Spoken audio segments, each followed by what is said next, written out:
بسم اللہ الرحمن الرحیم۔ الصلاۃ والسلام علیک یا رسول اللہ وعلی آلک و صحابک یا حبیب اللہ۔ اللہم صلی علی محمد وعلی آل محمد صلی اللہ علیک یا محمد نور من نور اللہ۔ انسان مذہبی، سیاسی، مسلکی، مشربی لحاظ سے کسی نہ کسی شخصیت کا گرویدہ ہوتا ہے، منظور نظر ہوتا ہے، بڑا اعتماد اور یقین ہوتا ہے کہ کسی خوشی یا غمی کے وقت میں یہ بندہ میرے کام آئے گا۔ اسی مناسبت سے بندہ جب خالق کائنات کا منظور نظر بن جائے، اس کا مقرب بن جائے، اس کی محبت اور عشق میں اپنے آپ کو فنا کر دے، اور جس نبی کا کلمہ پڑھا ہو، نبی آخر زمان صلی اللہ علیہ وسلم، ان پہ اپنا تن من دہن سب کچھ وار دے، تو یہ صلہ اس کو دنیا میں بھی اور آخرت میں بھی ملتا ہے اور ملے گا۔ آزما کے دیکھیے کہ جس کے اوپر بہت یقین اور بہت اعتماد ہو، بندہ عقیدت میں اندھا ہو جائے، گونگا ہو جائے، بہرا ہو جائے، پھر اس کا صلہ اس شخص کی طرف سے اسے ملتا ہے۔ نبی اکرم صلی اللہ علیہ وسلم نے مسیلمہ کذاب کے قتل کے لیے جب بندوں کا انتخاب کیا اور پوچھا کہ کون ہے جو اس کو جا کے قتل کرے، تو ایک بوڑھے صحابی بابا جی جلدی سے اٹھے۔ 12 بچے تھے ان کے، کوئی دودھ پیتے تھے، کچھ روٹی کا نوالا چکھنا شروع کیا، یعنی 12 تھے، بالکل غریب تھے، اور کھجوروں کا ٹوکرا سر پہ رکھ کر مزدوری کرتے تھے، اور اس وقت بھی وہ کھجور منہ میں لیے چبا رہے تھے۔ جلدی سے اٹھے اور کہا یا رسول اللہ۔ وہ منہ سے جو چبائے ہوئے کھجور کے وہ ذرات، وہ تنکے ایک صحابی دوسرے پہ پڑے، تو اس نے کہا بڑی جلدی ہے، پہلے ذرا کھجور تو کھا لے۔ تو انہوں نے جواباً عرض کیا کہ اتنی دیر میں اگر کسی اور کی ڈیوٹی لگ جائے تو میں کیا کروں گا۔ یہ عقیدت ہے، یہ محبت ہے۔ بندہ اپنی حاجات کو جب رب سے مانگتا ہے نا، دل کی اس گہرائی سے، دماغ کی اس آخری سوچ، آخری ڈگری سے، تو کیا اللہ تبارک و تعالیٰ اس کو کوئی صلہ، کوئی اجر، کوئی ثواب نہیں دیں گے؟ کیا اللہ کو یہ نہیں پتہ کہ میرا یہ بندہ مجھ سے مانگ رہا ہے، اس کا رزق میرے اوپر لازم ہے؟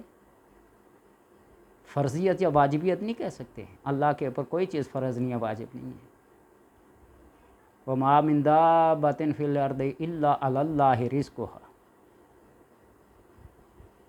رزق جب اس کے ذمہ ہے نا، تو اللہ ہر زبان کو، ہر رسم کو، ہر رواج کو، جو زبان، جو لینگویج بولی جاتی ہیں، وہ سب کو جانتا ہے۔ اس لیے کہ جب آدم علیہ السلام کو سکھا دیا سب کو، اس کو اولاد کے اندر جو مختلف زبانیں بولی جاتی ہیں، وہ سب کی سب اللہ تبارک و تعالی جانتا ہے۔ میرے پاس میرے عزیز نے ایک ویڈیو بھیجی ہے 1 اگست فجر کی نماز کی، چکوال کی کوئی تحصیل ہے، چوا سیدن شاہ، وہاں کا کوئی مدرسہ، وہاں کے امام صاحب فجر کی نماز پڑھاتے ہوئے اللہ تبارک و تعالیٰ کی بارگاہ میں جا پہنچے، ان کی روح پرواز کر گئی، اتنا لمبا سجدہ۔ جب اٹھے تو امام صاحب اسی طرح سجدے میں تھے۔ یہ قسمت کسے نصیب ہوتی ہے؟ یہ مقدر کس نے لکھا ہے؟ جس کو جہاں جہاں موت آتی ہے، اللہ تبارک و تعالیٰ نے وہ کیفیت، وہ وقت، وہ دن، وہ ساعت، ہر چیز لکھ کے رکھی ہے۔ اس لیے اپنے نیک بخت ہونے کے لیے اللہ تبارک و تعالیٰ سے دعا کریں۔ اس نے جو لکھا ہوا ہے وہ تو لکھا ہوا ہی ہے، وہ ٹل نہیں سکتا۔ لیکن مانگنے میں کیا حرج ہے؟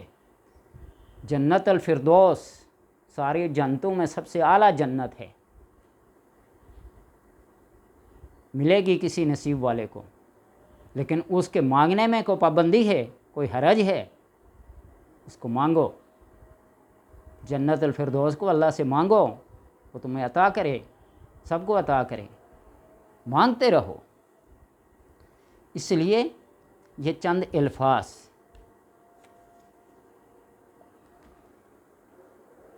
عبیدوں کا بے فنائک، سائلوں کا بے فنائک، فقیروں کا بے فنائک، عبیدوں کا، سائلوں کا، فقیروں کا، یہ تین جملے یاد کر لیں۔ عبیدوں کا تیرا بندہ، سائلوں کا تیرا سائل، فقیروں کا تیرا فقیر، بے فنائک تیری چوکھٹ پہ ہے، تیرے در پہ ہے، سر جھکائے ہوئے ہے۔ ان الفاظ کو پڑھیے۔ اللہ تبارک و تعالیٰ سے جو حاجت ہے، جو ضرورت ہے، جو پریشانی ہے، جو رزق ہے، جو نیک بختی ہے، اس کو اپنے مقدر میں لکھوانا چاہتے ہو، اس تقدیر معلق کے ذریعے لکھوا لو۔ یہ ایسے عابد اور زاہد کے الفاظ ہیں کہ تمام عابدین کی عبادت، تمام زاہدین کا زہد وہاں جا کے ختم ہو جاتا ہے، جن کا نام ہی زین العابدین ہے۔ حسین کا بیٹا علیہ السلام، ان کے یہ اپنے الفاظ ہیں۔ جب بھی کوئی ضرورت ہو، کوئی حاجت ہو، تو سر کو رکھیے سجدے میں، 70 مرتبہ ان الفاظ کو دہرائیے۔ اگر سجدے میں 70 مرتبہ پوری طرح تھکاوٹ کی وجہ سے، کمزوری کی وجہ سے، بڑھاپے کی وجہ سے، نکاحت کی وجہ سے، یا کسی بھی وجہ سے پورے 70 دفعہ ادا نہیں کر سکتے، تو 10 مرتبہ ان الفاظ کو سجدے میں کہیں اور باقی اٹھ کے پڑھ لیں اور 70 کی تعداد پوری کریں۔ اللہ تبارک و تعالیٰ سے جو حاجت، جو مشکل، جو پریشانی ٹالنا چاہتے ہو ٹل جائے گی، جو رزق سے مانگنا چاہتے ہو مل جائے گا، جو نیک بختی اور خوش بختی اس سے مانگنا چاہتے ہو مانگ لو۔ الفاظ ایسے ہیں عبدوں کا، ہم تو عبد کہلانے کے حقدار نہیں ہیں، ہم تو بڑے گناہ گار ہیں، سیاہ کار ہیں، بدکار ہیں، لیکن خالق اور مخلوق کا ایک تعلق ہے، رازق و مرزوق کا ایک تعلق ہے، مالک و مملوک کا ایک تعلق ہے، رب اور عبد کا ایک تعلق ہے۔ اللہم انت الرب وانا عبدک فمن یعبد العبد الا الرب، یا سریع الرضا لمن لا یملک الا الدعا۔ اے جلد راضی ہونے والے، میں تو اس سے دعا ہی کر سکتا ہوں، التجا ہی کر سکتا ہوں۔ تو اسی طرح وہ بہت جلد راضی ہونے والا ہے، وہ تو خفا ہوتا ہی نہیں ہے، ناراض ہوتا ہی نہیں ہے۔ اپنے مقدر کو، اپنے لیکھ، اپنی تقدیر اور اپنی قسمت کو اپنے حق میں بہتر بنوانے کے لیے اللہ تبارک و تعالیٰ سے ہر وقت عاجزی، انکساری، عبدیت کا سوال کرتے رہیں۔ نبی اکرم صلی اللہ علیہ وسلم کے پاس جبریل علیہ السلام آئے، آپ بادشاہ بننا چاہتے ہیں یا عبد بننا چاہتے ہیں؟ اختیار دیا گیا، تو آپ صلی اللہ علیہ وسلم نے فرمایا میں اللہ تیرا بندہ بننا چاہتا ہوں، عبد بننا چاہتا ہوں۔ اشہد ان لا الہ الا اللہ اشہد ان محمد عبدہ و رسولہ، پہلے عبدیت کا ذکر ہے اور رسالت کا ذکر ہے۔ تو اس لیے رب کے حضور سر بسجود اپنی جبین نیاز کو جھکا دو، جو مانگنا ہے اس سے مانگ لو، اپنے تعلق کو اس سے اتنا مضبوط کرو، اتنا استوار رکھو کہ تمہیں پھر مانگنے کی بھی ضرورت نہ پڑے۔ ہاں وہ ذکر کیا تھا نا کہ دوست جب دوست سے مانگتا ہے نا تو دوسرے دوست کو ذلت اور عار محسوس ہوتی ہے، دوست سے کیوں مانگے۔ یہ تو ڈاکٹر عبدالقدیر خان نے بھی لکھا ہے، میرے پاس کتاب ہے نوادرات اس کی۔ دوست جب دوست کی ضرورت کو دیکھ کر اس کو کچھ دے نہ، اس کے سامنے دستے سوال دراز کرے، اس کی قمیص ہی اتار لو، کھینچ لو، دوستی کا ہے کی۔ لیس علیکم جناح ان تاکلوا من بیوت آبائکم، 18واں سپارہ۔ اس آیت کو پڑھ کے دیکھیے کہ تم پر کوئی گناہ نہیں اپنے باپ کے گھر سے، ماں کے گھر سے، پھوپھی کے گھر سے، خالہ کے گھر سے، خالو کے گھر سے، چچا کے گھر سے، او صدیقکم، اور اپنے دوستوں کے گھر سے، بلا اجازت۔ کھا سکتے ہو، پی سکتے ہو، ضرورت کی ہر چیز کو استعمال کر سکتے ہو، تو جب تم اس کے بندے بن جاؤ وہ تیرا رب ہے،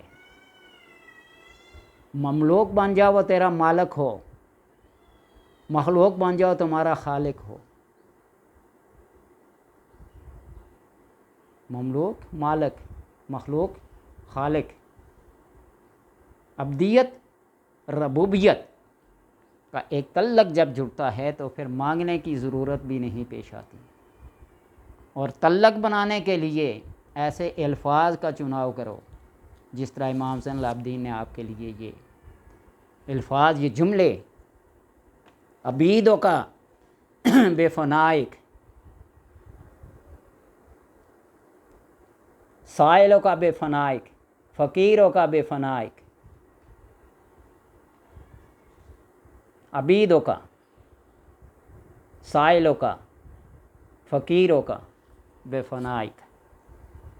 اللہ تبارک و تعالیٰ اپنی جناب سے، اپنی بارگاہ خاص سے سب کی حاجات کو پورا کرے، سب کی مشکلات کو دور کرے، اور سب کو وہ مقام عبدیت عطا کرے جو حق ہے عبد ہونے کا۔